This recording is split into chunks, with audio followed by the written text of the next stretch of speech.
روایت ہے حضرت عمارہ ابن رویبہ سے، فرماتے ہیں کہ میں نے رسول اللہ صلی اللہ تعالی علیہ وسلم کو فرماتے ہوئے سنا کہ وہ شخص آگ میں ہرگز داخل نہ ہوگا جو سورج نکلنے اور ڈوبنے سے پہلے کی نمازیں پڑھتا رہے، یعنی فجر اور عصر۔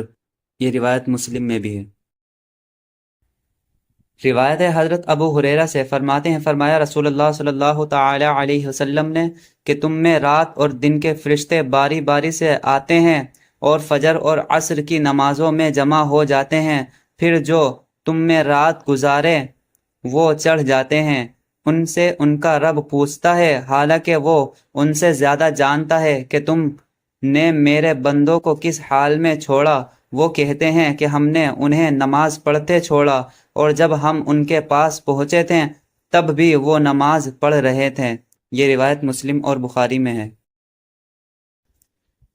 روایت حضرت جندب قصری سے، فرماتے ہیں کہ فرمایا رسول اللہ صلی اللہ علیہ وسلم نے کہ جو فجر کی نماز پڑھ لے وہ اللہ کی امان میں ہے، لہٰذا تم سے اللہ اپنی امان کے بارے میں کچھ مواخذہ نہ کرے، یعنی ایسا نہ ہو کہ تم نمازی کو ستاؤ اور قیامت میں سلطنت الہیہ کے باغی بن کر پکڑے جاؤ، کیونکہ اللہ تعالیٰ جب کسی سے اپنے عہد کا مواخذہ کرے گا تو اسے پکڑ لے گا، پھر اسے اوندھے منہ دوزخ کی آگ میں ڈال دے گا۔ یہ روایت مسلم میں بھی ہے۔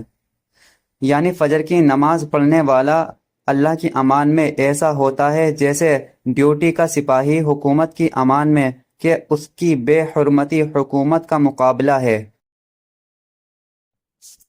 روایت حضرت ابو ہریرہ سے، فرماتے ہیں فرمایا رسول اللہ صلی اللہ علیہ وسلم نے اگر لوگ جان لے کہ آذان اور پہلی صف میں کیا ثواب ہے، پھر بغیر قرعہ ڈالے اسے نہ پا سکیں تو قرعہ ہی ڈالیں، اور اگر جانتے کہ دوپہر کی نماز میں کیا ثواب ہے تو اس کی طرف دوڑ کر آتے ہیں، اور اگر جانتے ہیں کہ عشاء اور فجر میں کیا ثواب ہے تو ان میں گھسٹتے ہوئے بھی پہنچتے ہیں۔ یہ روایت مسلم اور بخاری میں ہے۔ روایت ہے انہی سے یعنی حضرت ابو ہریرہ سے، فرماتے ہیں فرمایا رسول اللہ صلی اللہ تعالی علیہ وسلم نے کہ منافقوں پر فجر اور عشاء سے زیادہ کوئی نماز بھاری نہیں، اور اگر جانتے کہ ان دونوں میں کیا ثواب ہے تو گھسٹ کر بھی ان میں پہنچتے ہیں۔ یہ روایت مسلم اور بخاری میں بھی ہے۔ روایت ہے حضرت عثمان سے، فرماتے ہیں فرمایا رسول اللہ صلی اللہ تعالی علیہ وسلم نے کہ جو نماز عشاء جماعت سے پڑھے تو گویا وہ آدھی رات عبادت میں کھڑا رہا، اور جو فجر جماعت میں پڑھے تو گویا اس نے ساری رات نماز پڑھی۔ یہ روایت مسلم میں بھی ہے۔ روایت ہے حضرت سلمان سے، فرماتے ہیں کہ میں نے رسول اللہ صلی اللہ علیہ وسلم کو فرماتے سنا کہ جو فجر کی نماز کی طرف گیا وہ ایمان کا جھنڈا لے گیا، اور جو سویرے ہی بازار کی طرف گیا وہ شیطان کا جھنڈا لے گیا۔ یہ روایت ابن ماجہ میں ہے۔